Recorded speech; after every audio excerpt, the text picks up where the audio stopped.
But first, Sadiq Khan's controversial plan to move City Hall to East London could be delayed by unexpected snags at the new building. The mayor and his team are due to move along the river to the Crystal building by Christmas. But contingency plans are having to be drawn up, adding to the anger already felt by some Assembly members who disagreed with the decision to abandon the iconic central London headquarters in the first place. Our political correspondent Simon Harris has more. The Crystal is on a deadline to sparkle by Christmas. That's when the former exhibition centre next to the Royal Docks is meant to morph into London's new City Hall. But snags are threatening the timeline. Flood damage has been found beneath the floor and additional security measures are needed.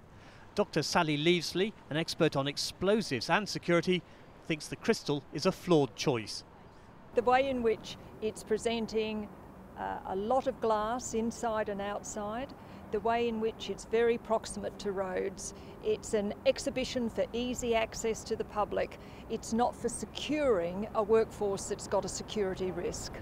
The Mayor, along with London Assembly members and staff, are due to leave the current City Hall when the lease expires in December. ITV News has been told that City Hall has drawn up contingency plans in case the new building isn't ready. Meetings of the London Assembly would move to a temporary home. The Barbican Centre and South Bank Centre are both possible venues. It's claimed the move will save £61 million over 5 years, but the bill for relocating has already risen from £8 million to a revised figure closer to £14 million. Any delay will add to the cost. Ultimately, this was a decision by the Mayor of London to give up our purpose-built building in central London to move out to the east to a very small building that isn't fit for purpose. And now we're seeing more and more costs coming around this. Ultimately, there's going to be hardly any savings out of this move.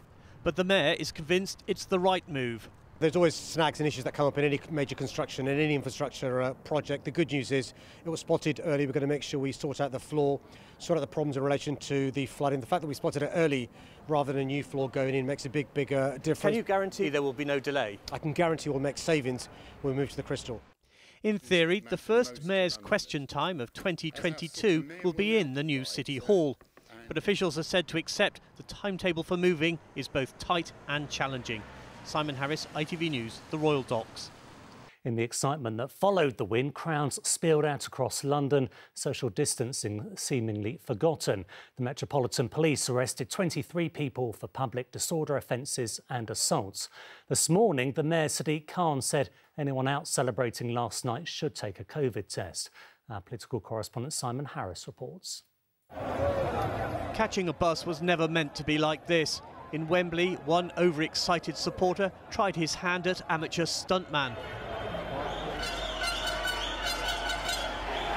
Double-deckers also featured in celebrations in the West End, not to mention traffic lights. In Clapham, the chants were accompanied by a soundtrack of car horns.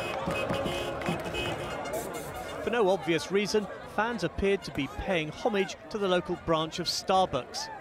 But those perched precariously above the pavement were now causing concern to the police. They hatched a plan. We're basically going to then double back on ourselves towards the Pret-a-Manger there. It was time to break up the party. Forward. The excitement was easy to understand, although London's mayor offered a word of caution. My message to all those celebrating last night in circumstances where they couldn't keep their social distances, please today take a test. You can pick up a lateral flow test from the chemist or a PCR test as well from online. It's really important that we don't inadvertently, in our desire to celebrate, pass the virus on. This virus is invisible. As England fans streamed out of the stadium, the joy on their faces was clear for all to see. Although not wearing a mask outdoors doesn't break the rules, social distancing is still in place for another 10 days. And scientists in London have suggested the Euros may explain why more men than women are testing positive. Everyone I see out here now, I'm giving everyone a hug. The main problem is indoor mixing, a guaranteed way to help the virus spread rapidly.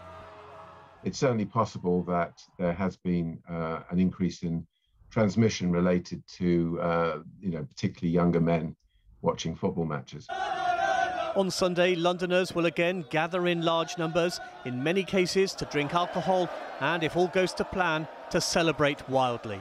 It could be a party the like of which we haven't seen for far too long. Simon Harris, ITV News.